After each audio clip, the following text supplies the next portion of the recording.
Bismillahirrahmanirrahim. Hello and welcome back. After we have discussed the different forms of tachyarrhythmias, either at the atrial level or at ventricular level, in this video we will discuss the different forms of bradyarrhythmias. At first, bradycardia, as we have mentioned before, means heart rate below 60 beats per minute. So in these forms of arrhythmias or dysrhythmias, the heart rate will be below 60 beats per minute. Let's think what can cause the heart beat slowly at a rate below 60 beats per minute. At first, as you know, this is the SA node. And as we have mentioned before that SA node is under control of the sympathetic nervous system, which causes the SA node to fire at a faster rate, causing sinus tachycardia, and also under control of the parasympathetic nervous system, which inhibits the SA node and causes it to fire slowly, causing the first form of bradycardia, which is sinus bradycardia. So in sinus bradycardia is a normal pathway of the electrical conduction from SA node to atrial levels, then AV nodes, then to ventricles through bundle branches, but at a slower rate of firing due to parasympathetic overstimulation, which can occur in situations of intense fear or emotional stress, or in a romantic situations like being in a date with your partner.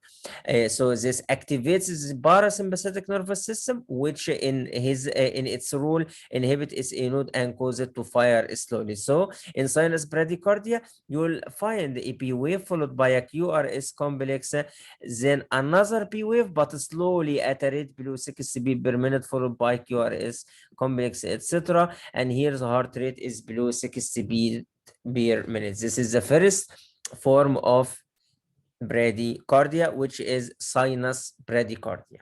Okay.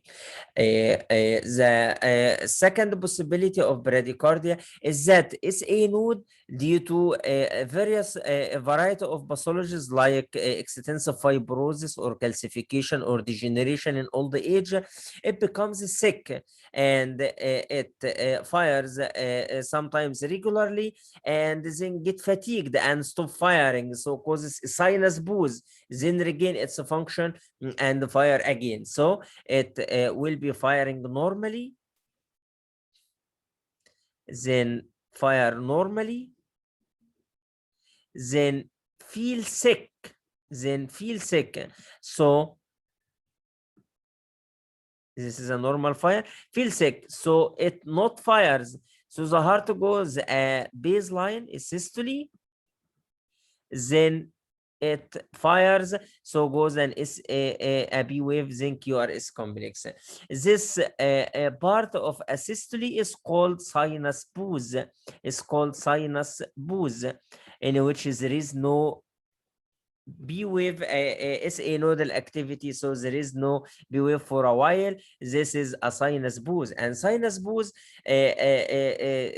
represent a clinical significance when it is above 3 seconds if the patient develops syncope, or we call it a symptomatic booze, or above 6 seconds when the patient is asymptomatic, has no syncope or dizziness or low cardiac output manifestations. So sinus boosis means that SA node stop firing for a while, producing a long period of asystole called sinus booze. So the second form of bradyarrhythmia is sinus booze, in which SA node stop firing temporarily. Okay.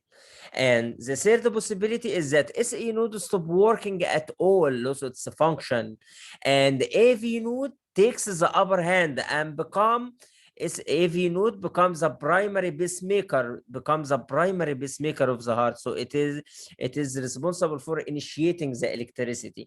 And as we have mentioned before, that AV node, its intrinsic rate of firing is about 40 to 60 beats per minute. So AV node takes the upper hand and becomes a primary pacemaker. So it stimulates the ventricle, the atrium from below, producing the mirror image of B wave. as you know, in lead 2, P wave is positive. Here, P wave will be the opposite image, so it will be negative and stimulate the ventricle downward, so produce a normal QRS complex like this. So the pathognomonic of this rhythm is an inverted B followed by QRS complex at a rate of 40 to 60 beat per minute, and this form of bradyarrhythmia called junctional rhythm. Junctional because the AV nodal junction is responsible for this rate, so it is called junctional rhythm. So if the SA node lose its function at all, AV node will take the upper hand and becomes the primary pacemaker of the heart, which initiates the electricity, stimulates the atrium from below, producing a negative deflected B wave, then the ventricle producing a followed narrow QRS complex, and this pattern is called junctional rhythm. Okay. But what if the when SA node lose its function and the AV node not able to become the primary pacemaker, and the ventricular focus initiate and becomes a primary pacemaker of the heart, and it stimulates the whole ventricle? Here, no electrical activity, electrical stimulation of the atrium at all, so there is no P wave at all, but just stimulation of the ventricle producing a white QRS complex. And here the ventricular focus able to fire at a rate of 20 to 40 beat per minute, at a rate slower rate of 20 to 40 beat per minute. So here you will find the ECG pattern like this: white QRS complex like this, no B waves, bradycardia, then white QRS complex like this, etc. And this form of arrhythmia called idioventricular rhythm, because the ventricle developed an autonomic or an automatic focus, which becomes the primary pacemaker or the primary focus initiating electricity of the heart. Okay, so the first possibilities of bradyarrhythmias is that SA node become inhibited by parasympathetic nervous system, causing it to fire at a slower rate, producing sinus bradycardia, the number one pathology. Or SA node lose its firing temporarily, producing pulses, what we call sinus pulses. Or SA node loses its function at all, and the AV node becomes a primary pacemaker of the heart, stimulating atrium from below, producing a mirror image negative P wave and producing a rhythm called junctional rhythm. Or SA node lose its function at all, and the AV node unable to become the primary pacemaker, and the ectopic focus in the ventricle takes the upper hand and became the generator or primary focus pacemaker of the heart, producing a rhythm called idioventricular rhythm, characterized by absence of P waves with just slow white QRS complexes.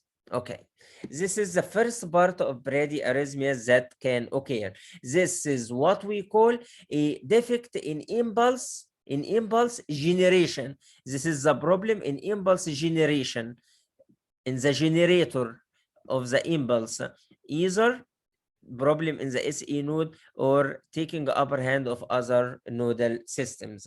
Okay, so bradyarrhythmias can be due to defect in impulse generation, who generates the electricity, and this what we have discussed in this video, and we will see ECG for these forms.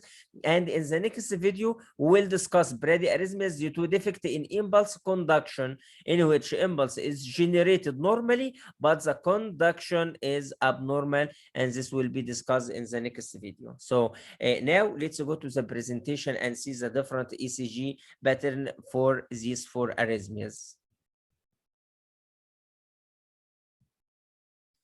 This is sinus bradycardia, in which SA node pace at a slower rate below 60 beat per minute. As you see here, you'll find a P wave, normal P wave, followed by a narrow QRS complex, then a P wave followed by a narrow QRS complex, then P wave followed by a narrow QRS complex, but the rate here is below 60 beat per minute, so this is a sinus bradycardia. Also here, you will find a B wave followed by QRS complex, then B followed by QRS complex with a rate below 60. So this rhythm is sinus bradycardia. The second pathology, if you look here, the SA node act normally, producing B wave followed by QRS complex. Then it stops functioning, so there is no B wave producing a boost. Then it gains its function, producing B followed by QRS complex, then B followed by QRS complex, then B followed by QRS complex. This temporary loss or transient loss of function of SA node producing transient absence of sinus B wave, producing what we call sinus boost. If the boost 3 seconds or more and the patient is symptomatic, this is clinically significant, or it is above 6 seconds is with patient asymptomatic, then it is clinically significant. If you look here, you'll find this is sinus boost, normal activity, then a boost. This is called sinus boosts. Okay. Then if you look here, you'll find a negative deflection in the lead 2. You'll find the negative deflection followed by QRS complex, is a negative deflection followed by QRS complex, is a negative B followed by QRS complex narrow. This is the junctional rhythm in which AV node is the primary pacemaker of the heart, stimulating atrium from below, producing a negatively deflected B wave, and the ventricle in its normal pathway producing a narrow QRS complex at a rate below 6 beat per minute. So this is the junctional rhythm. Then, if you look at this, there is no B waves, so no atrial activation at all, just wide QRS complex at a slower rate. So this rhythm is called idioventricular rhythm, in which an ectopic focus arises at ventricular level and becomes a primary pacemaker of the heart, producing just QRS complexes, wide morphology with absence of B waves. These are the 4 patterns of abnormal impulse generation. In the next video, we'll discuss bradyarrhythmias due to abnormal impulse conduction. I'm happy to see you in the next video, and thank you very much.